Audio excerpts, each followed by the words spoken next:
Welcome, Pewter Report readers, listeners, and viewers to the latest post-game Pewter Report podcast. I am Scott Reynolds. Alongside me is Casey Hudson, and we got the whole Pewter Report team. We're down here at Whiskey Wings in Temple Terrace to do this post-game show. The Buccaneers win 38-31. Casey, let me tell you. Leonard! What are you doing? Leonard rushing for 4 touchdowns. What are you doing? Oh, my gosh. Can you believe funny. what a game he had? Oh, a remarkable game. The best part, though, is that as soon as that was tweeted on Pewter Report, I can just picture you screaming and looking into the camera. But at least this time, it's not, what are you doing? What the heck? Keep the ball in possession. It's, right. What are you doing getting in the end zone? That many times. Right. And after last week's game, or I don't even know if we can say last week, Monday night, a couple days ago, whatever you call it, the Giants defense, they locked in on Leonard. They kind of minimized his production. You weren't sure how that was going to go today. And then all of a sudden he decided he was going to truck over everyone. So, It's amazing, Casey, because when you look at Jonathan Taylor, who's a hell of a running back, right, leading the league in rushing, came into the game with 1,122 yards. He came off a massive game, 185 yards against the Bills, 4 touchdown rushes with the receiving touchdown. And I think it's fair to say that Leonard Fournette really out Jonathan Taylor today. Yes, he did. He just decided to step into his shoes, and not many people can do that. So that says a lot more about Leonard Fournette than any other running back at the moment to be able to emulate a guy that everyone's been talking about. Right. Especially when it came to this matchup, it was like, what are the Bucs going to do with Jonathan Taylor? Even though they have the best run defense, there's still this but. So thank you, Leonard Fournette, for putting a lot of Bucs fans at ease this evening, because it's tough to be a Tampa Bay fan. It wasn't really even Tom Brady carrying the team today, like he's had to do so many times, especially trying to on the road. Just a huge one. We're going to get into all of this, but I don't know this as a fact, so I don't want to state it as a fact. This is just an opinion, maybe speculation.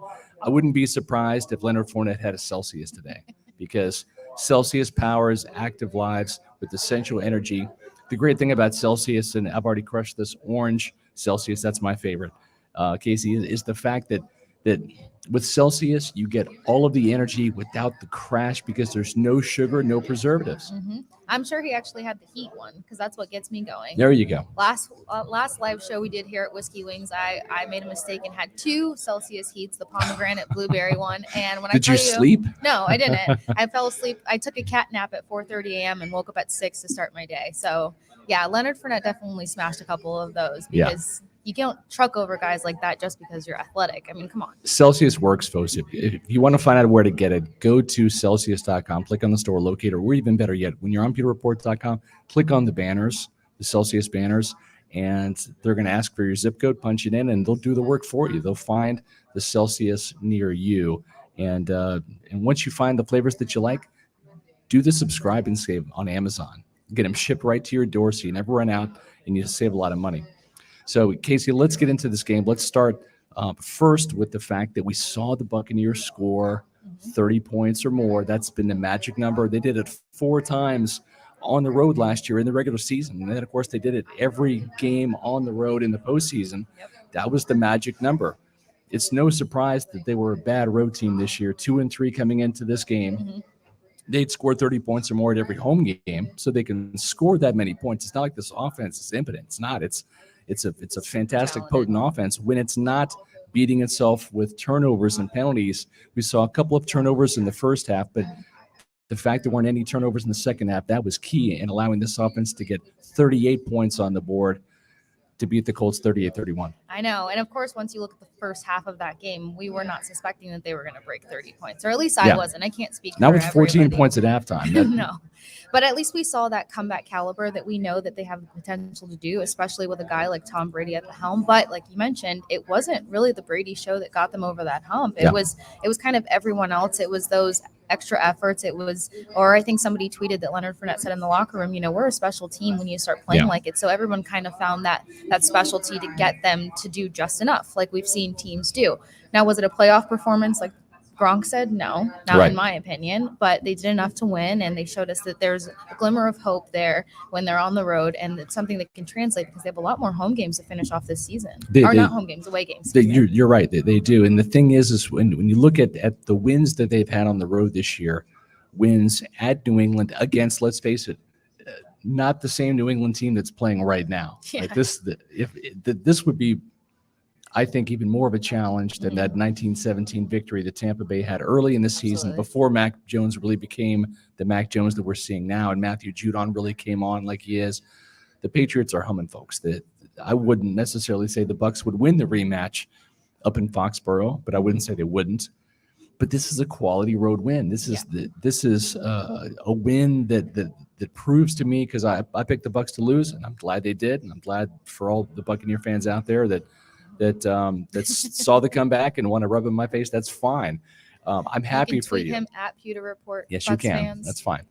But I think this is a quality win. I think the Colts are a playoff caliber team. Absolutely. They're one of the hottest teams in the league. Winning on the road is tough.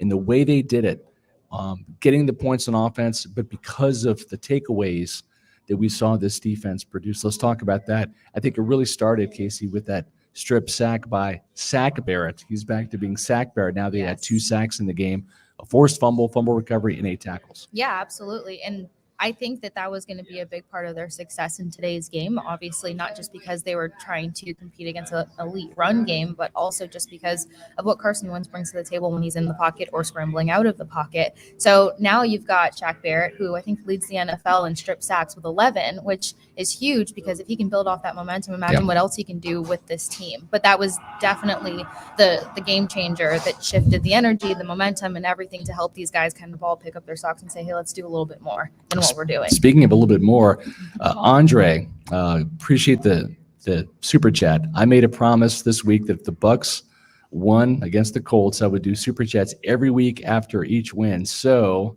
it's paid. I hope to repeat it next week. Yes, there's no doubt about it. We appreciate that very much.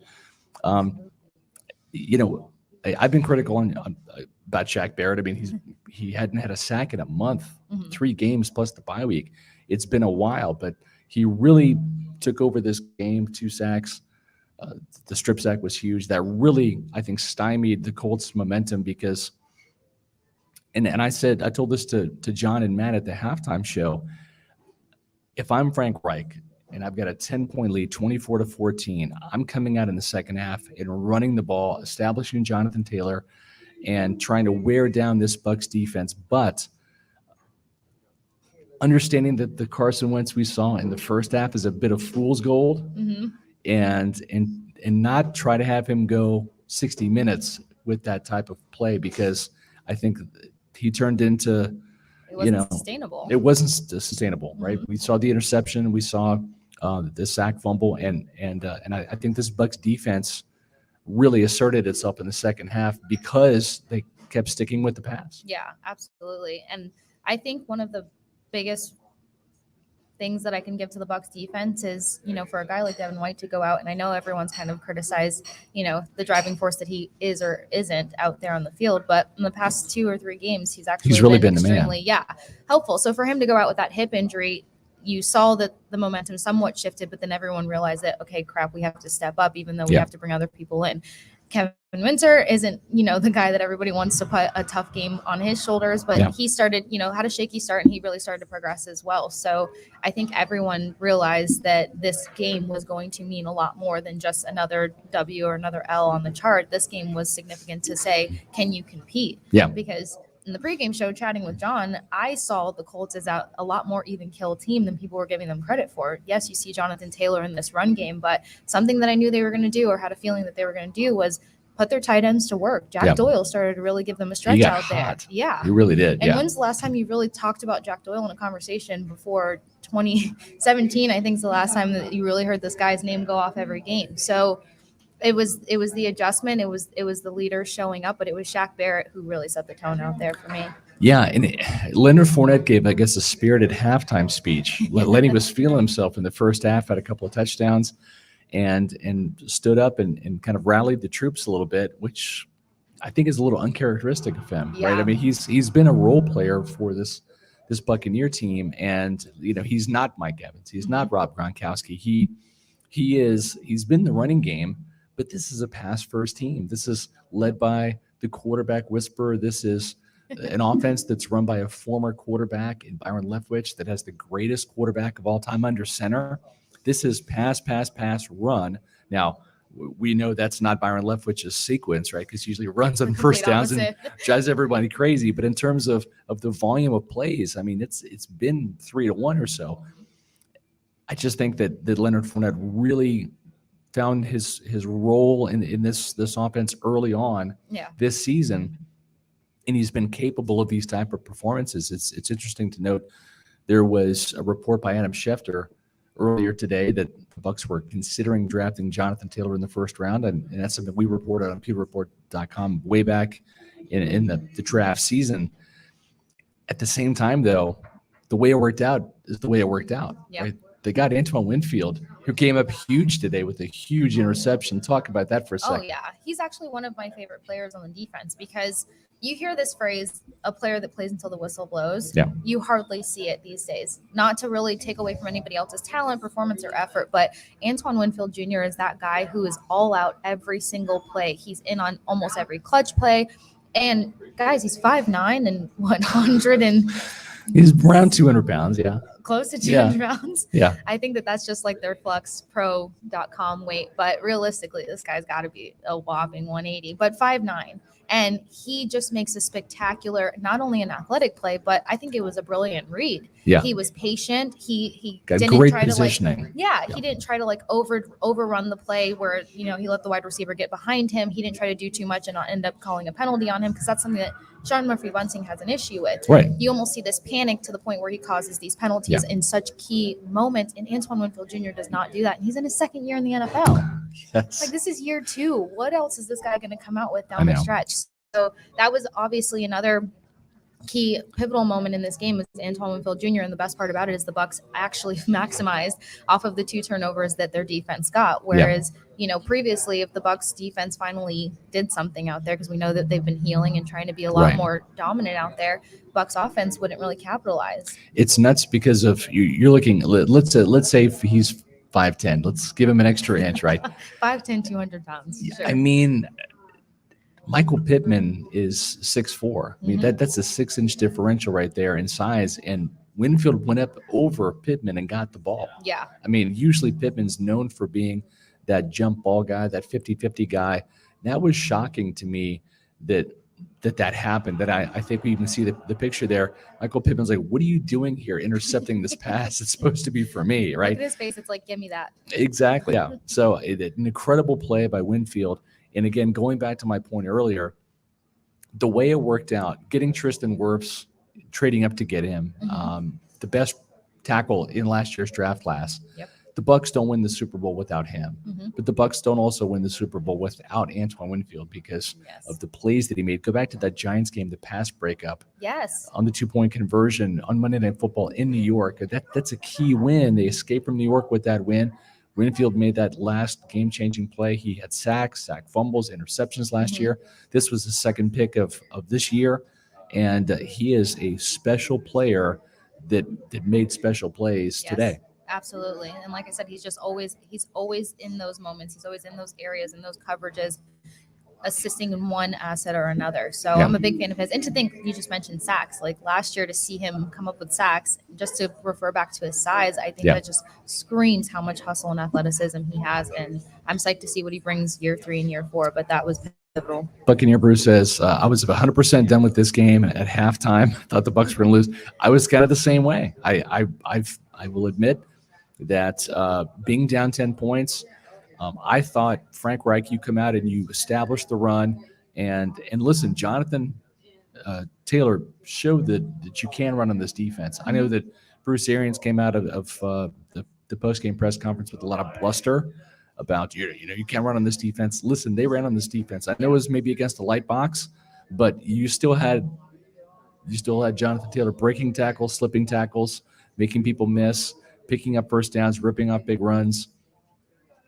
This might have been a different game if they would have come out right from the get-go and established the run in the third quarter. Thankfully, though, it was Frank Reich and his offensive side of the ball that were making those gaps in the Buccaneers, causing those takeaways that allowed this thing to really flip. Yeah. And it was a tale of two different halves in this game. Yeah, absolutely. And I mean, I'd have to watch it a little bit closer film wise, but two things. I remember listening in on the guys on halftime and Matt screaming, "This looks like the Washington game. What are you doing?" And it was like, yeah, we were there was a little bit too much similarity there. But then also, if you look through the feed, then a couple people were like, "All right, let's relax on the blitz and let's kind of come up with a different game plan here or a different structure. Let's put a different look to this." So I think the quality adjustments were made in the second half as well. But as you said, Jonathan Taylor, I'll give it to him all day. He's a strong running back. He knows how to get those extra yards, and he knows how to dig his heels in and go for it. And there was a couple plays there where he slipped out just because he's a strong running back. Yeah. So, the right guy can run, but it just depends on the timing of it and the field positioning on how adequate it's going to be. And, Casey, Tom Brady said this, and I have to agree. It boils down to just players making plays. Mm-hmm. At the end of the day, they have a good team. The Bucs have a good team, and it's up to the players to make the big plays. And too many times on the road, especially, we have not seen the Buccaneers, especially on the defensive side of the ball, step up and make those plays. And they did that today. If you're looking for the silver lining, it's the fact that they did score 30 points. They won a game on the road. This was a quality opponent. Yes. If you're trying to be like a coach and saying, okay, we won, but what needs to be fixed? It took this team 5 takeaways on defense and scoring 38 points to get the win by a touchdown. Yeah, this was a defensive win all day in my book. I mean, I know Leonard Fournette showed up and did big things for them, but like you said, if the defense didn't do what they did, then who knows where they would have been? Because it was hard to watch Scotty Miller make that special teams play. Come on, guys. Yes. I went nuts for that. And then no production after. Right. Okay, let's talk about special teams, right? Because we saw at the very beginning, Pinion got rushed and had a very bad punt. Very short. But how they ended the game on special teams with Scotty Miller coming up with the big fumble recovery, and then Mike Edwards on that touchdown-saving tackle on the 71-yard kickoff return that could have been disastrous. Way worse. It could have sent this game to overtime, or knowing Frank Reich, he might have just decided to go for 2 and win it. Yep.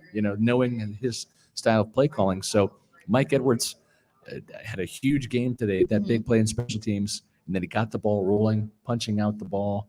And Levante David doing Levante David things, coming up with the ball. That was huge. Yeah. And I guess something else to keep in mind, too, while we're talking about silver lining and elsewhere is think of the guys that you lost, first quarter. Jamil Dean goes out shoulder, Stinney comes out with the knee, and then you have Devin White with the hip. Thankfully, he came back in the second half. But, this team has obviously been forced to have that next man up mentality consistently. But to make those adjustments so early on in the game when you have a specific game plan and then you lose certain guys, because Jamil Dean has been doing quite well for them as well. I think he's getting a lot more confident in his role, obviously, and I think he felt a heck of a lot better having Sean Murphy Bunting back out there because he looked good Monday. Until he wrecked that shoulder making that tackle. And then you go out. So just the guys that they lost, to lose them early in the game, to already have significant players out, I think that obviously speaks volumes to what the Bucs can do when the team comes together as a whole, if that opportunity presents itself. If not, then, a great opponent to get past. So we talked about these 5 takeaways, right? We talked about Mike Edwards with the forced fumble, Levante David recovered. We've talked about the Shaq Barrett strip sack. We've talked about Scotty Miller's big fumble recovery on the fair punt catch by Nyheim Hines. We also talked about the interception by Antoine Winfield Jr. in the second half. But Pierre Desir, the former Colt, ending this game in Indianapolis, right, with the big interception. That was huge, right? I mean, I know he was getting crap for his coverage all day, though, so I guess he had to make up for it. Yes, he gave up a touchdown earlier. Exactly, yeah. Yeah. Well, listen, speaking of coverage, we got you covered here live at Whiskey Wings in Tampa. John's going to put up a picture of a beautiful sandwich here, Whiskey Wings, Sports Bar and Grill. Wings. They got wings and they got boneless. Buffalo chicken sandwiches, Angus steak burgers, and beer. Casey, they've got plenty of beer here. Look at the size of that sandwich. That's legit. I've seen those around here, and it's a massive sandwich. That is not a small bun. It's a regular size bun. No, I've So- seen the sliders. They actually look really good too, and they're more manageable size-wise for the little people like me. That's true. So come on down to Whiskey Wings. You can look them up, whiskeywings.com. 11407 North 56th Street here in Temple Terrace. We're having a great time tonight, and I'm sure we'll be back later on this season. So does this game give you confidence moving forward that the Bucs road woes are over? They've got some big games coming up. Yeah. Even though looking at their schedule, the Jets are the Jets, Falcons are the Falcons, Panthers are the Panthers. It might be a situation though where the Washington football team, that game happened, rears right? its ugly head once again. Yeah. And we almost had a Washington football team 2.0 moment today. So, I mean, look, like I said earlier, Josh, actually, shout out to Josh. He asked, how significant is this game, whether they win or lose? And, for the most part, I thought it was very significant for them to win this game because I think the Colts presented a much larger issue than people gave them credit for. Looking down the stretch here, I think if you can win this in the not so hot fashion that they wanted in, and with the injuries that took place and without key starters that are still not a part of the roster, I think that they can have a strong finishing. That's if they pull everything together and find that consistency, find that polishing. Everybody's looking for post-Thanksgiving Tom Brady. I don't think we saw him today. I think we could see him down the line when it counts now, but it's going to count even more. The next little team that I think they have to look out for is, some people are going to hate this, but the Panthers. There's a hype there with Cam Newton returning. He loves to find the end zone. He's an extremely mobile quarterback. Yeah. He had a bad game today. But his first two, you couldn't keep the guy out of the end zone. So if you make mistakes, if you play against yourself, if you got guys getting injured and tapping out in the first half, then, that's a team that can come in and put another L on your record. Of course, they have the potential to win out. Yeah. I absolutely have faith that the Bucs can win out. It's time to really clean things up and not talk about it anymore. I was glad to see that the penalties were not nearly as much of an issue today. I think Nick Leverett got flagged for a holding call. That's okay. That's an effort penalty. He's also like a third string guy without much playing an emergency basis, exactly. But I think the thing is would you get those holding calls, the pass interference calls? That's acceptable because those are effort plays. I didn't see a lot of idiot plays today. Free snap penalties. Right, free snap penalties. We didn't see any personal fouls after the whistle, those kind of things. No taunting. Thankfully, right? So we saw Shaq Barrett get one of those neutral zone infractions, and that sent off some alarm bell in his head because he got a sack on the next play. So at least he made up for it right there. So if this Buccaneer team doesn't beat itself, and they won the turnover battle today, they had 2 giveaways and 5 takeaways, so they were +3 in that category. If they can continue to do that, look out for these Buccaneers. Yeah. The one thing I will say is I loved the plays and the play calling versus the Giants on Monday. I feel like they started to switch things up a little bit more. They weren't as predictable. It almost seemed like they fell into some old patterns today. If they can take those plays, if they can take that versatility from Monday night and carry it into some other games, I feel like they can get even splashier for sure. I still think in my 26 years of covering this team, that first opening drive against the Giants, one of the best opening drives I've ever seen by any Buccaneer team. So that was the thing of beauty. I think they do need to be a little bit more creative on offense. But this was a game, when you look at it, Mike Evans, Chris Godwin, both under 50 yards receiving, really held in check. It was Gronkowski, 123 yards on 7 catches. He had 6 catches for 71 yards. Casey, he had 71 yards by halftime in this game. Insane. And they call him Vintage now. Did you hear he got a new nickname? No, I didn't. Yeah, so apparently he's Vintage Gronk instead of the running tight end or run the blocking tight end only. So and that was his biggest performance as a Buccaneer, and to think that he's coming off of still healing his back and his ribs and everything else. So I was concerned because he took some hits. He got tackled to the ground. I'm holding my breath, waiting for him to tap out and maybe have that injury flare up. But in the post-game press conference, he seemed just as lively and energetic as he did last week. That's a good sign, right? So if Gronk continues to play this way, I think it's only a matter of time before Antonio Brown. We had a question beforehand. When is AB going to get back? When is Davis going to get back? When is Barpet going to get back? Bruce Arians will probably have some updates for us, maybe tomorrow, but certainly by Wednesday on those guys. I saw Carlton Davis get animated on the sidelines, kind of Yes. jumping up and down at one time. That's a pretty good sign for that quad injury. I got to think Carlton Davis might return maybe Very as early soon. as next week. Yeah, I would absolutely. It's funny that you say that because I saw the same thing. He was so hyped Yes. for Antoine Winfield Jr. He just comes hauling, and then even when he gets to the bench, he's still jumping up and down. Right. So if you can do that, I'm sure he's suiting up soon as well. And then Antonio Brown's supposed to be right around the corner also. Right.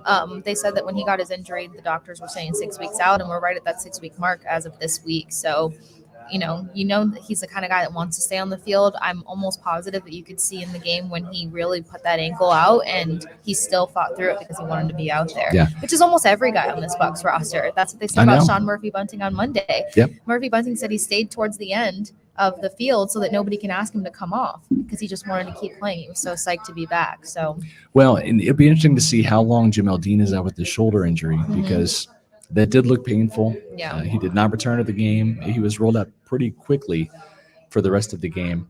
And so just as soon as you get one guy back, you lose another one.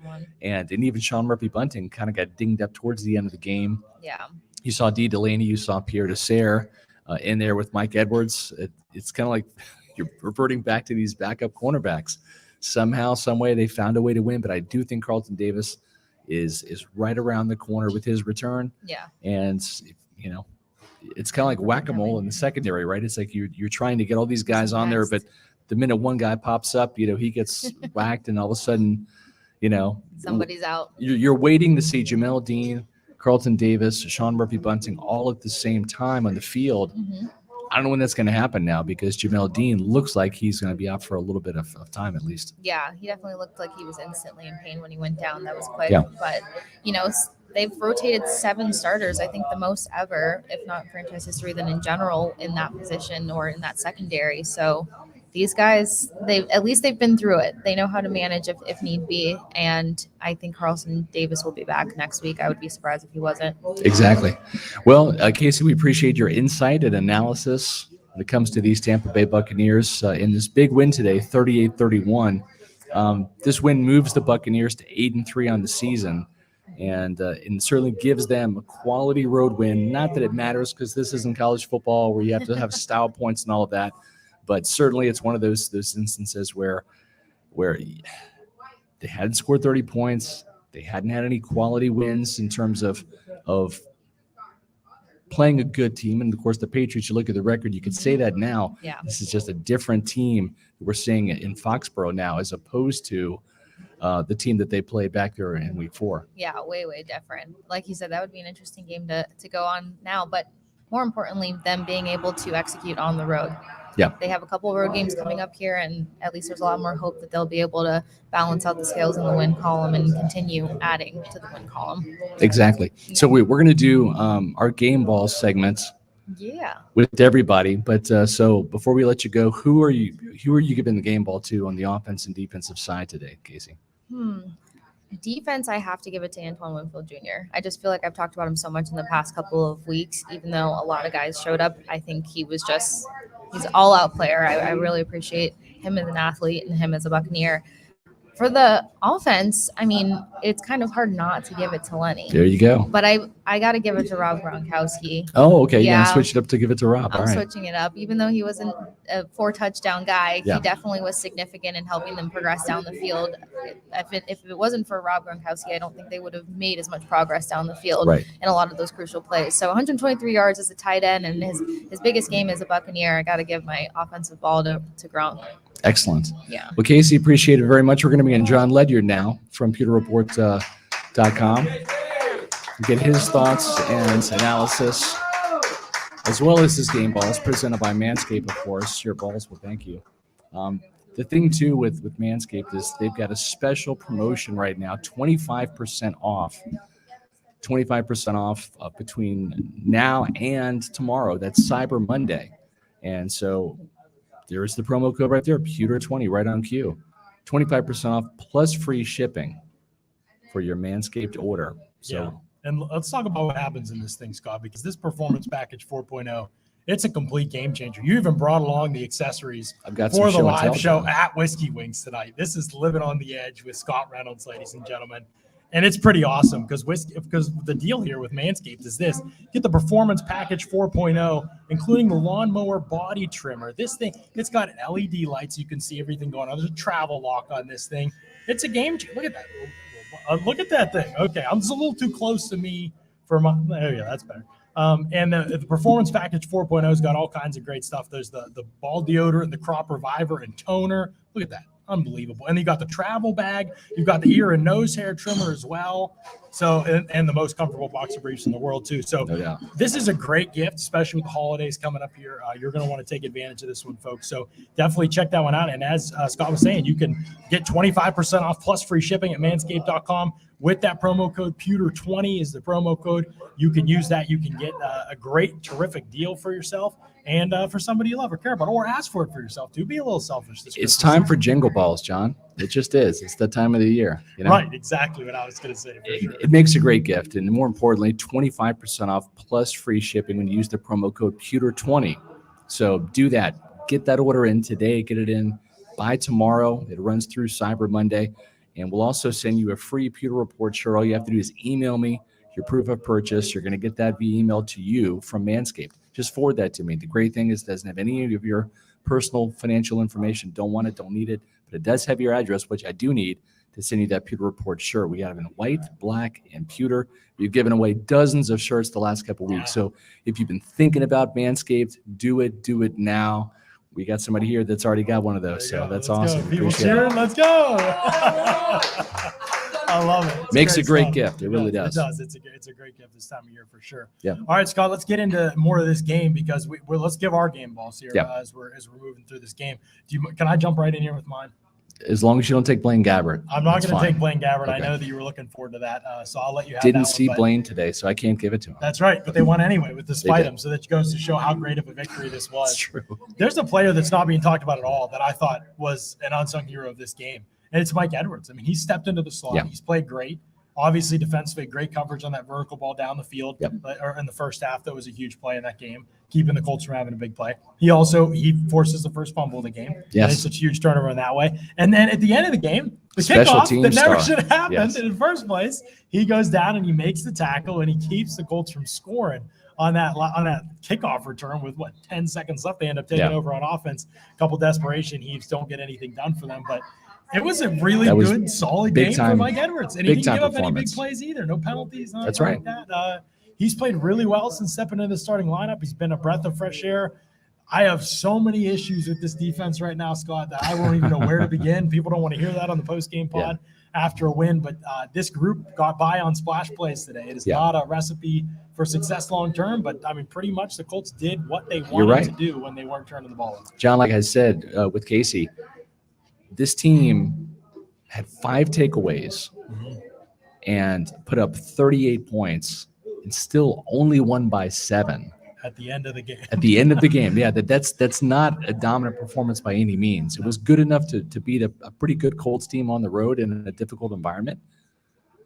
But like you said, there's plenty to be concerned about. Yeah, plenty to be concerned about. The Colts are probably a middle-of-the-road team. They're a wild card team probably in the AFC at best. They're not going to win that division, I'm sure. I don't think, although the Titans are struggling too right now. Yeah. The best plus we can think of is that there really are not any great teams in the NFL right now. Right. There's not anybody really every week going out there and taking care of business. And so I think that the Bucs have everything in front of them still, Scott. I don't want to be the downer on the post-game pod after a win. Still a lot of football to be played, though, John. There's a lot of football lot to be can played. happen, good and bad. But we are getting to that point in the season where this team needs to figure it out. And they don't need to figure it out just in terms of the results.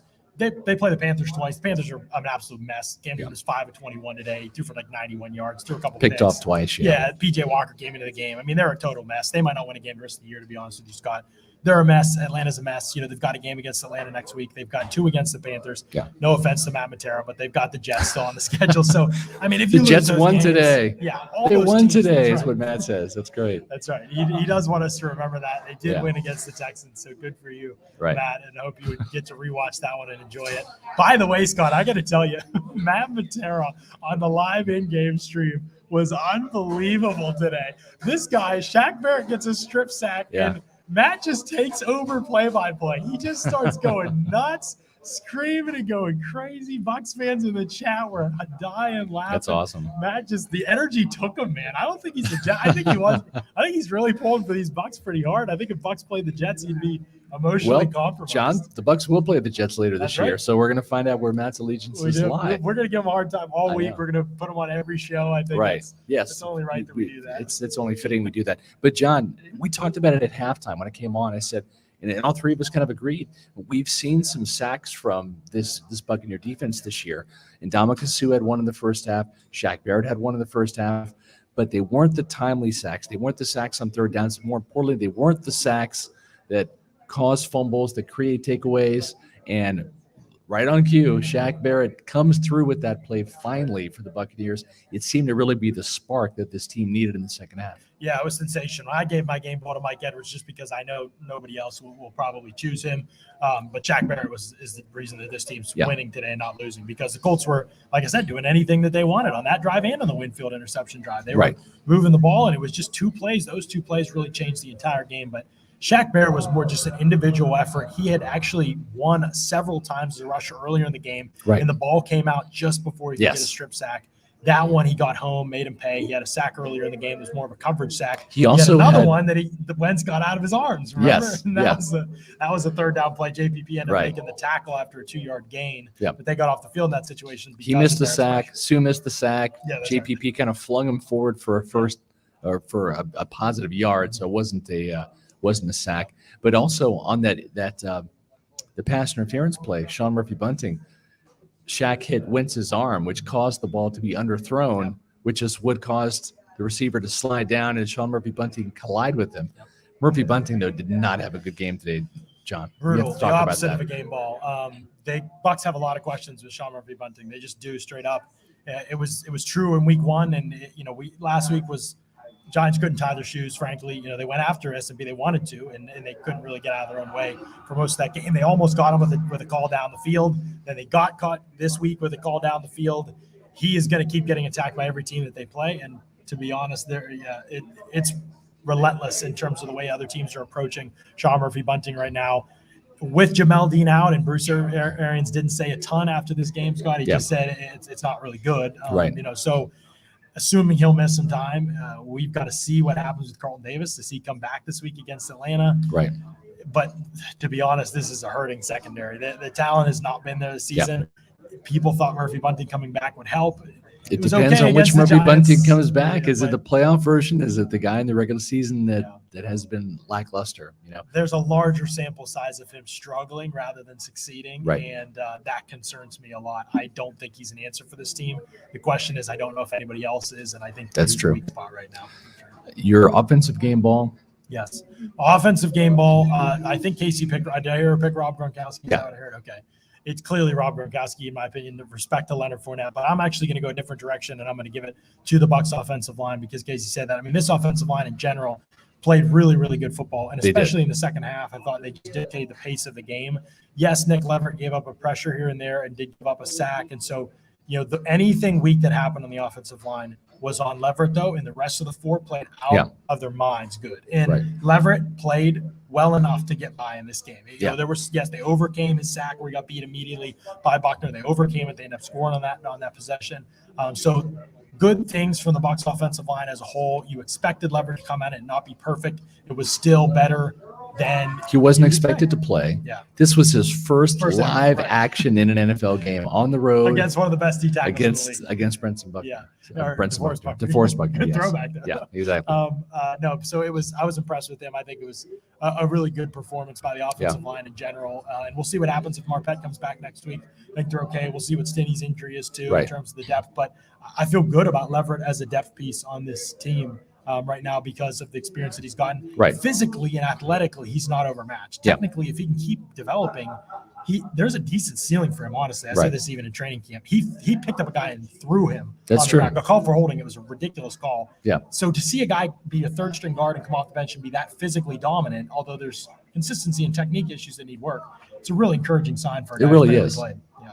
Playing in between Donovan Smith and Ryan Jensen helps, though. Those guys are really playing well. For sure. So, John, we're going to get J.C. Allen in here, actually, Scott, because I know you got to get out of here. So we'll get J.C. Allen in here. I'm going to give you my game balls real quick.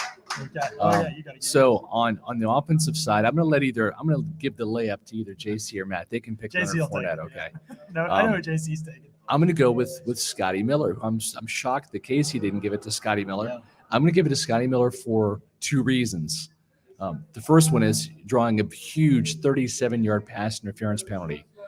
He's already been more impactful than Brashard Perriman was, right? If you look at the small sample size with which Scotty Miller played today, he was a gunner on special teams. That is not his forte.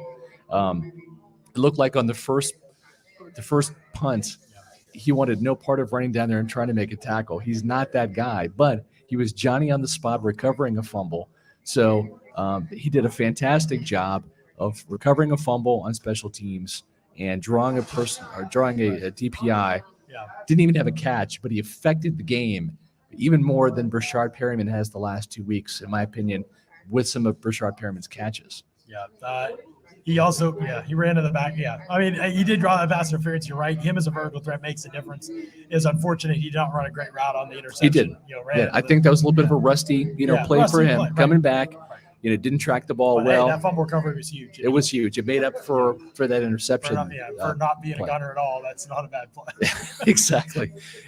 And the defensive side, I'm a defensive line kind of guy. Shaq Barrett, 2 sacks today, 8 tackles. He got the triple crown, right? He got the sack, the forced fumble, and the fumble recovery. So a good job by Shaq Barrett for sure. And I know Casey's already mentioned Antoine Winfield, but that was a hell of a play. That Winfield interception was stunning to me. Now, we saw him make some great plays in college at the University of Minnesota, but for him to really big boy a big receiver like that was just absolutely stunning. Oh, yeah, absolutely stunning. He played terrific. And honestly, he's made the leap this season in general, Scott. It's not just something that's happened right now for Antoine Winfield. He's been playing like this, especially since he got back from the concussion. It's been even better. He's playing some of the best football of his career. Now, JC Allen joining me on the show. And JC, it's been that kind of a performance for Antoine Winfield Jr. this season. He's kind of blossomed into exactly what the Bucs hoped he would be when they took him in the second round. Yeah, he's looking like he could potentially be an all-pro safety for his career. I mean, just his ball hawking skills, his support and runs in the running game, even getting after the quarterback. He's a complete safety who can do everything well. And we're seeing him just continue to progress and transition into, like I said, a potential all-pro player for the Bucs. Absolutely. I mean, he's been outstanding for sure. Let's get your game balls here too, presented by Manscaped, because I know you're itching to give a few out on this show. I already know who you're going to pick offensively, so let's just start there, and we'll let you have the floor to pick one on offense. Well, listen, he's right there for me to take, right? He hasn't been taken yet. But like Scott, I too am going to leave the layup for somebody else. And I'm going to go with someone who you just mentioned. And if you're a fan of the show and you know who my man crushes are on the team, we're going to go with Nick Leverett. You knew it was coming. We're going to go with Nick Leverett. I mean, not only am I giving him my game ball, but Bruce Arians is giving him a game ball too. So, I mean, hey, great minds think alike. But you got to give it to the guy. He's a third string, backup offensive lineman, not just guard. He can play center. He can play left, right tackle. Did it all through training camp and did it pretty well. But, first game, he's been a healthy scratch throughout the entire season. Comes in and he performs adequately. DeForest Buckner, yeah. I mean, come on. Yeah. You're going to give him a sack against DeForest Buckner, I guess so, and a pressure as well. Like the hold call was but I think he played very well, stepping up into that role. Holding call was ridiculous. He made a great play, and I can't believe they hit it for holding the way that they did. But, here's the thing with Nick Leverett. I think mentally he's ready. Like, he's on that level. Like, the game is never going to be too big for him. No. Anybody who's talked to him or been around him, he's incredibly physical. He's incredibly tough. He's incredibly old school in his mentality, his mindset. Like, I said this to you again, watching his development this year. It's not crazy to me to see him being like a future starter in the NFL. And today had its ups and downs. But to me, there's nothing like Aaron Stinney is just physically going to be overwhelmed, athletically going to be overwhelmed with some matchups. But Leverett, I don't know if he has as many of those concerns. For him, it's about where can he get to technically. Exactly. And I'm just willing to see where that goes a little bit. I think he'll be in the mix next year if they lose out Scappa to eventually replace him. Oh, yeah, I definitely agree. And if you talk to the guys, because we talked to the guys at training camp, and they all said the same thing. They were very high on Leverett and said, hey, he's been balling out since last year. Yeah, I'm sure they're very excited for him to get in there. So, performed well, adequately, and only got Tom Brady on the ground once, so it's all you can ask for an offensive line. Yeah, absolutely. And I think defensively then, we go to that side of the ball. We've already named a couple of the contributors. It was just a splash play kind of game. It was. There wasn't like any consistent every snap, this unit. 3rd and 10, 3rd and 12, right? 3rd and 15. Again, just like the Washington game, can't get off the field when it counts. And you're letting these inferior, but you're letting these teams stick around and hang around and get more points. And this game should have been way different than the outcome was. Obviously, slow start again for the Bucs, and that was the problem last year. Problem continuing this year, getting points on the board, getting points early, and really asserting yourself on the road. And it continues to be an issue. And then the defense, again, it's coaching a lot of it, but there is some definitely onus to be put on the players for not, doing exactly what the game plan is asking of you and not making plays. But when you make splash plays, I mean, that's all you can ask for. You're going against a team that has the number one turnover differential in the league, and you're out turnovering them. So you got to be happy with that. But defensively, it's tough. Shaq Barrett, the trifecta, Antoine Winfield, the interception, Moss, Michael Pittman Jr. But I'm going to go with a guy who probably shouldn't have been playing in the first place, coming off a bone bruise, torn MCL. But Jonathan Taylor just presents that much of a matchup nightmare. You had to have one of your best defensive tackles out there, and that's Vita Vea. Loses a tooth, doesn't do much really in the stat column if you look at that, but just his presence there, his push, his ability to just consume blockers on a great Colts offensive line and just really limit the rushing attack by Jonathan Taylor early throughout the game until that final drive when they started getting him going. I got to go with Vita Vea and his missing tooth. Yeah, it felt like they were limiting him a little bit just in snaps coming back from the injury. I will be interested to see tomorrow morning how much he actually played in this game. Saw him off the field a good bit of the time in this game. So I do think he'll be more impactful as the weeks move ahead. But yeah, early in the game, shutting down the run, no question about it. I know Scott kind of said that they did run on him a little bit. I push back against that. I would say that the Bucs dominated 95% of this game in terms of rushing. The one drive the Colts got, and the Bucs are expecting the Colts really to start going through the air like they had been all game. Colts went back to the run.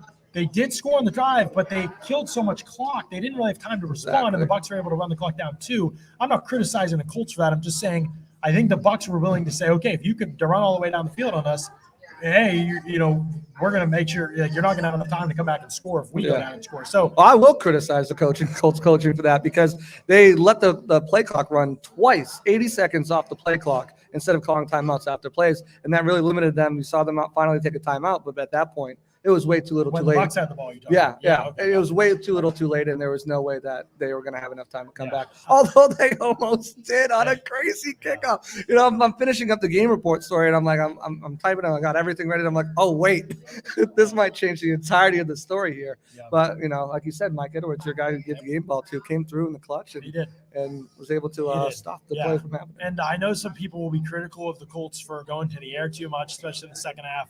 I just completely disagree. The Colts schematically were doing anything that they wanted through the air, and the run game wasn't working at all for them in that game. They got it going on that last drive, and that was another great change of pace. I thought this game was brilliantly coached by the Colts, and players made some really dumb mistakes, to be honest, and turned the ball over, and it cost them the game. I mean, if not for those 5 turnovers, they would probably have won this game, and the Bucs give them credit for making opportunistic plays, but it's not a game I will look at. I'm sure the tape will agree with me as I go look at that later this week. I don't think it's a game where you can say they won the coaching battle. And so that becomes a concern for me moving forward. Everyone knows what I think of Todd Bowles and what I think of the defense and how much I dislike the typical scheme that they run. But players made plays today, like Shaq Barrett and Antoine Winfield. That's what you needed. There was just talent. Like talent showed up and talent made plays in this game, and they got the Bucs a win, especially on the defensive side, because there was only really a couple positive plays all day, but they were huge plays.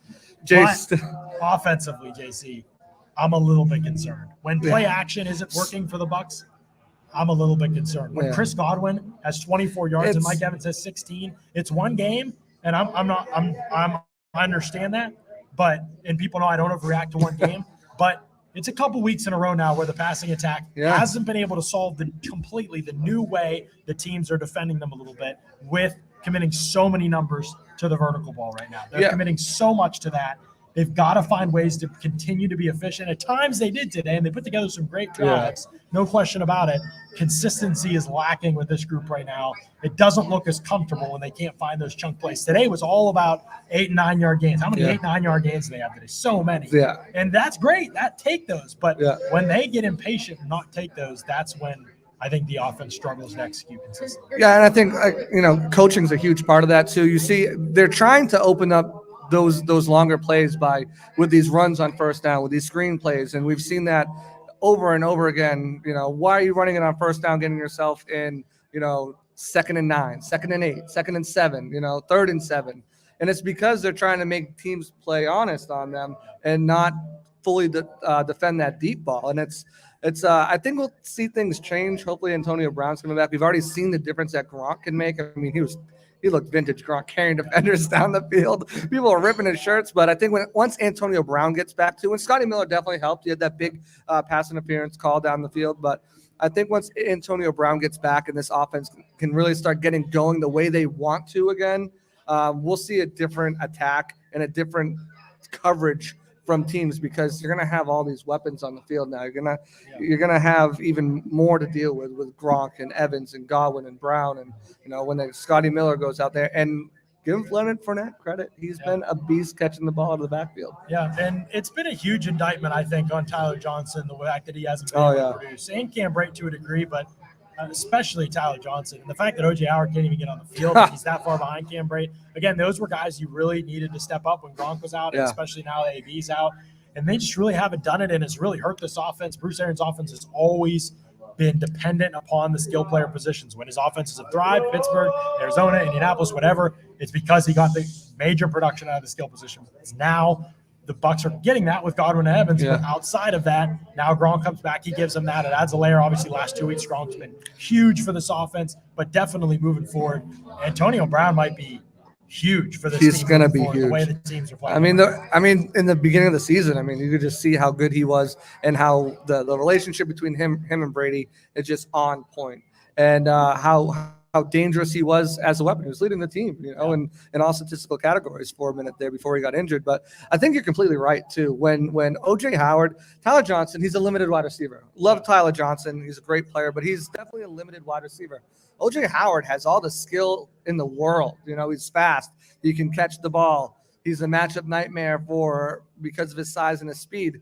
And the fact that he can't get on the field right now is, like you said, speaks volumes of where they're at with him. Some team will probably overpay for him, but his time as a Buccaneer is definitely done. And like you said, he's had all this opportunity, especially when Gronk was out, to go out there and make a name for himself and say, hey, this is what I was drafted as. This is what I'm capable of doing. And he hasn't been doing it. So Tyler Johnson, I understand, but O.J. Howard falling behind Cam Brate is just baffling to me. Yeah, I don't know. I need to go to the tape and rewatch this performance by the Bucs offense in a lot of ways, because to me right now, I agree with Terrence Davis when he says the Bucs shouldn't need 3 number 1 wide receivers. No. And I know Bruce Arians' offense has kind of always been built this way, but you have to find ways to operate more efficiently. What happened to some of the stuff in week 1 that we were seeing where guys were being schemed open on something other than screens? We need to see more of that in this offense and less of asking receivers to do all this work. I think play calling is just stale. It's repetitive. And even it's more design than calling. And by the way, I don't attribute that to the running game. I think the running game has been elite. The play calling or the play design on the running plays has been excellent. Because the fact that they've diversified the scheme as much as they have, it's such a key for this offense. I think the play sequencing, as I've said, could use some work. For sure. But I really worry about the design a little bit of the passing attack at times. As much as I've been a positive person when it comes to Leftwich, I've been an advocate of Brian Leftwich's. But if there's something that, and I don't think it's all him, by the way, Arians is, when you talk about design of an offense, that's going to be the head coach when it's an offensive-minded head coach. So he has a big part of this too. Play calling, play sequencing, those things are Byron. You need to talk about those play action, those things are Byron. But when you're talking about the actual playbook and what's in there, how often they're going to certain plays. And I mean, you can tell. I mean, if you're just watching the game, even, if you're a fan watching the game, you see the same route, the same concepts, the same plays kind of called over and over again. And you're right. I think you need to diversify that. And then it comes on to Byron to change up how they're being called, how it's being utilized. And until they can do that, they're going to still be struggling on offense and can get stagnant after a while. But, I think Brady deserves some of the blame too, for sure. It looks like sometimes he's not just progressing through his reads. I don't know if it's designed check down, designed to get Fournette open. Obviously, we'll look at the tape and see how that is. But I think he's been too quick to check the ball down sometimes here too. Yeah, it's interesting because, teams are playing so soft on them that because he gets to the checkdowns as fast as he does, that's how Lenny gets catching runs and gets a head start going out of line. It's not like he's catching the ball, turn around defenders there. Yeah. He's catching the ball. He's able to turn upfield. He's able to attack a defender with speed. Same thing with Gronk a lot of time, like on some of these plays, he's giving them the ball so quickly, defensive players haven't reacted yet. When you throw a check down late, that's when the defense is already going because they know where you're going. So there is some give and take to that. Checkdowns are such an important part of an offense. In fact, it's why a lot of quarterbacks who take too many sacks and struggle with consistency, they don't take them. And Brady knows when to take them. There's been times where I feel like maybe there was something, mainly the Washington game, but late in the game. Right now I'm looking at these replays that they're showing on TV at least, and I'm like, man, Mike Evans and Chris Goddard are getting just smothered. Your number 3 guy has to win, and Gronk was winning, and that's why they kept going to him today. And it was huge that he was winning, and Leonard was getting these matchups underneath one-on-one, and for a while he didn't break that many tackles, but then at the end of the game, the final drive, he makes a great play, breaks tackles. So that has been where they need to go with the ball, but then where are the other things? Where are the kind of some of the layered passing attacks, some of the big plays at the line? And you saw a they few use them of in the red those. zone, but the rest of they need them outside of the red zone too. You saw a few of those, and you saw the Colts utilize them very well, with Jack Doyle and Pittman. Doyle ruled this game, I tell you. They had no answer for him. Again, third down after third down play, it seemed like he was there all the time, just bailing Carson Wentz out, who they made look, again, as Matt would say, like a Hall of Fame quarterback. And it's defense needs to step up, offense needs to step up, or this Bucs team is going to have a very tough time in the playoffs if they got to play on the road. Yeah, for sure. I think that this is a team that everybody's going to say, oh, did they get over the road woes? Is that what happened? I don't think so. I don't know. I don't think it's a road woes thing. I told you this. I know Scott disagrees, but I don't think it's a road woes thing. I just think this team hasn't played up to their potential very consistently this season. They can do it. I've said it before. I think they're the most talented team in the league. I think everything's in front of them, especially this year. There's a lot of parity. There's no real dominant team out there. Bucs can be that team if they get out of their own way. So that's in front of them. It's possible for them. We'll see if it actually happens or not. But there is kind of a lot in front of them, and they need these next several weeks to get right and to get all that stuff sorted out. So, JC, appreciate your commentary on it and your analysis. Absolutely. We're going to get Matt Matera over here if you jump on that good stuff from JC Allen on the show, talking about some of the things that we should honestly be attentive of with this Bucs team right now, because there are a lot of opportunities that this Bucs team has. And actually, I'm going to bring JC back on for a second here because I forgot about something. I wanted to let everybody know on the show, everybody who's watching right now, first of all, if you're in the chat right now, hit the thumbs up on YouTube right now. Hit that like button. And what that does is that boosts and bumps our YouTube SEO. We've had an awesome last week. Honestly, y'all have been huge with that, hitting those like buttons and getting us that pub on YouTube. And so that's been a big boost for us. And we're rolling on the subscriber front, and we're going to keep rolling too, all the way past 10K. So we're excited about that. But JC, we woke up this morning, we needed an assist because the speaker that was supposed to be delivered for this live show at Whiskey Wings didn't arrive FedEx. Listen, I'm not going to trash him on the show, but they'd be driving me crazy right now. And so we couldn't get the speaker. Long story short, I won't get into the details that we needed for today's show today. It's supposed to be coming. We will get it for our future shows, but we were scrambling last minute. We were looking at options. You and I were on the phone all morning, and our boy Peter Blake came through. Peter Blake. So I know you've worked with Peter before. We'll give a little shout out, Peter. Yeah, I want to give a huge shout out to Peter Blake coming in here and bailing us out, bringing his sound system, bringing his mixer, getting everything set up so the bar had a nice sound to it. Everyone could hear and be part of this podcast over here. I want to give him a huge shout out. Peter Blake, I Love St. Pete, NSPN, the Sports Web. Check it out. He's going live 2 days a week, sometimes 3. He does pregame, postgame, halftime over there. So when you're not checking out Pewter Report, definitely give him a follow, rewatch it afterwards because we know you're watching us live. But huge shout out to Peter Blake for coming through. Gotta love him. And thanks again, man. Yeah, absolutely. Great stuff, man. He's all over the place, too. all the different sports, Yep. like Lightning, Rays, he's doing Yeah. fight. I mean, he's doing everything. Jake So, Paul the other day, That's right, Titus man. O'Neil, like guys all over the place. he's Make doing big yeah, things. make sure you're giving him a follow. Facebook, Twitter, all the places when he goes live is great stuff. Absolutely. So definitely appreciate him being able to come up clutch and lend us some of this equipment for tonight's show. It's For been sure. a good time. So JC, I appreciate you. Thank you for giving that shout out to our boy Peter Blake. And let's get Matt Matera on here on the show for his game balls. Matt, I'm just curious. I'll let you put your headphones on here, Matt. I'm just curious, Matt. Do you still have a voice after that live in-game stream that we did?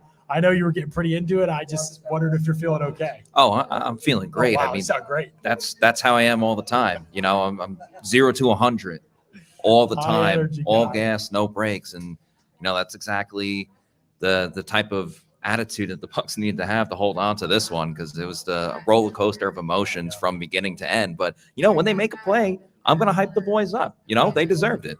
Yeah, for sure. Absolutely. And, you know, this was kind of a wild game, Matt. You and I Yeah. said this on the live in-game stream, in that I'm not sure the Bucs played. I know they didn't play well on defense. They did play well in the second half on offense. I mean, they put up 24 points on offense in the second half. 3 of those were off a short field. But even after the other turnovers, it was still a long drive. I mean, they were still at their own 35, 30-yard line. They still had to drive the ball. And so I know they played well on offense. Could have played better. But I know they played well on – I know they played opportunistic on defense. Well, that's what you stole the But it was word out of my they mouth. didn't really play great on They either were side of the ball. they were They put up 38 opportunistic. points on the road against They put Colts. it together when they needed to. Yeah. All right, from the 20 to the end zone wasn't really work, or 25. We're talking about touchbacks. That wasn't really the Bucs' MO today. They weren't getting it done against a Colts defense that, you know, is it the best in the league? No, but it's certainly more formidable than some of the other opponents that they had this year. But the key to this game, or one of the keys, in my opinion, was the red zone efficiency. I believe they went 4 for 5. Every time they got a turnover, and we'll exclude the Pierre Desir interception at the end of the game because obviously the offense was going to get the ball back. But they scored touchdowns on every single one of those except for the Scotty Miller fumble recovery where they kicked a field goal. So I just think, as you said, opportunistic, that was the key for the Bucs. And I think they showed today too. Again, didn't have their best game, but they showed guts. Yeah. All right. They were down double-digit points going into halftime. You had the Leonard Fournette speech, which we now learned about post-game when Fournette was talking about it. And they picked it up. The defense wasn't that good, but they got the turnovers when needed, and a lot came. They came in bunches, as Bruce Arians likes to say. So I think you got to give them a little credit for, you know, having guts. This wasn't an easy one. They scratched and clawed their way to a victory, and sometimes that's what it takes to get it done, and that's how it ended. Yeah, absolutely. They found a way today and had a comeback win in the second half from down double digits. That's impressive. This team needed to do it. They did it against a solid football team. Yeah. They executed when they had to. The defense got them a couple opportunities, and they executed when they needed to and took care of business. 4 or 5 in the red zone was a huge, huge part of this. I guess Lenny was outside the red zone, right? 28-yard touchdown run. So That's that true. one won't count as a red zone possession. But, yeah, I mean, it just goes to show you when this team can get out of their own way, like how effective they can be offensively. And hopefully that can continue. I do think this team being able to run the football is a big deal this season. Not that they have to be elite at it, but they've been really good running the football this year, which I think is a really big deal. We'll get a shout out a couple of our sponsors here Yes, we do. before we get to Matt's game balls to close this thing out. But Whiskey Wings at Temple Terrace is where we're having this show right now. Oh, yeah. Tonight. It's been awesome to be out here. It's been great. The food is unbelievable. I had the barbecue sliders before we came on here. And let me just tell you, Matt, they were awesome. Like, it was exactly what I needed. So loved it. Whiskey Wings, Temple Terrace, great spot. They got locations, a couple different locations. Right, clap it up. Clap it up. The people love it. They know. Great food here, indoor, outdoor bar. There's all kinds. It's just a great place. It's a great place to. If you haven't checked it out yet, it's a great place to go and watch some games. So make sure you Ton do of that. TVs. I'm staring at least 5 to 10 right now. Right. It's great. Also, we got to talk about our friends over at Pin Chasers, Matt. Pin Chasers Bowling League. This is the Pewter Report Bowling League. It's going off right now. It's popping right now over at Pin Chasers. Again, took the words out of my mouth. The Pewter Report Bowling League is popping every Wednesdays. If you want to come on by, say hello, bowl with us, definitely down with that. You want to talk some Buccaneer football. But Pin Chasers has so many great deals. They literally have something like every single night. Tuesdays, all you could eat pizza. Thursdays, you can watch the Thursday night game, get unlimited bowling for $11.99. $1 Miller Lights after the game as well, too. Got a great bar and grill where you can have breakfast food at any time, and a huge selection of options there at the grill. So It's a great atmosphere to bring your family out, go out with your friends, and you won't be disappointed. And the owners are huge Bucs fans as well, so you're supporting fellow Bucs fans. If you head out to Pin Chasers, go to pinchasers.net to reserve a lane or book a party in the future. Yeah, absolutely. And there's been some chatter in the chat here. I'm just kind of looking through a little bit. People talking about the Bucs offense. It is number one in the league. Does it look like the number one in the league? Brian Shaw, who's always extremely critical of the best players on the Bucs, he tends to go after the guys who are the biggest difference in terms of winning. But he does bring up a point here. Does it look like the number one offense in the league? It doesn't on a regular basis. I think the key to figuring some of that out is looking around the league. Consistently, game to game, there are not a lot of teams putting it together game to game right now. That's a great point. I mean, there are some duds. Some duds you see from week to week. I can't figure out the Chargers. They look great against your Steelers. Today? They were terrible today. Justin Herbert throwing pick after pick, and the Packers they can't move down the field. Who they play? They played Minnesota. Yeah, they can't do anything against Minnesota. Then they crushing the Rams today. Baltimore right now, they just kicked a field goal, but it looks like they're struggling. They're supposed to have an MVP candidate in Lamar Jackson. So it's been that kind of year for everybody. You have to look at the consistency. It doesn't excuse the Bucs offense. Correct. I need to be clear about that. That's fair. I'm bringing it up in context to say that's a good point. Consistency on offense has been pretty elusive for every team in the league this season. And it's interesting to see if that's going to continue all the way up until the end of the season and into the playoffs, because in the past we've looked at some units, even though the Chiefs didn't win the Super Bowl last year, obviously shout out Bucs. But the Chiefs didn't win the Super Bowl last year, but that was still an offense you looked at every week and you were like, yeah, they're going to destroy. They're going to be good for 30 at a minimum. I don't know if you feel that confident about any offense. I mean, the Bucs are the highest scoring team in the league. Yeah. And that I don't think it changed today. No. So it is difficult to figure this thing out, Matt, because I see tons of flaws. I get what Brian is saying here. I see tons of flaws with this team on offense, defense. Not tons, I shouldn't say that. I see a couple flaws with them on offense. I see lots of flaws on defense. But I don't know if it's going to matter compared to the rest of the league. I think part of it that masks it too is you look at the first couple drives of that game, and Brady's not on the same page with Mike Evans. The ball goes off his hands because he's not even expecting a throw, and the same thing with Gronk, where he throws it to Gronk. Gronk stays in one spot. Brady thinks he's moving along.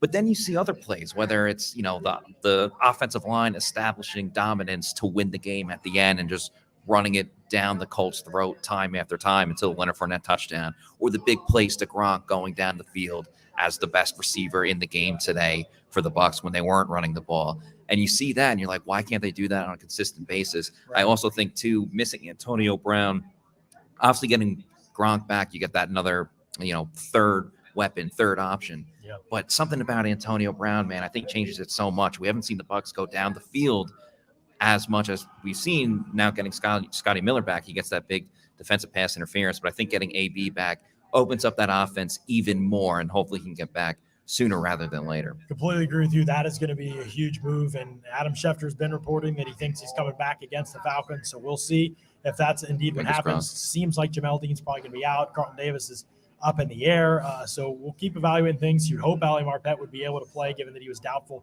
this week, but it seemed like it wasn't going to be a long-term injury. So hopefully he can be back. And then we'll just have to see with Devin White. He obviously gutted it out in this game, but I don't know if that's going to be a long-term injury. The next day is always, you never know, swelling or, whatever exactly. Every player's going through. But it should be noted, we're complaining about the offense, but the offense did some unbelievable things today, no question.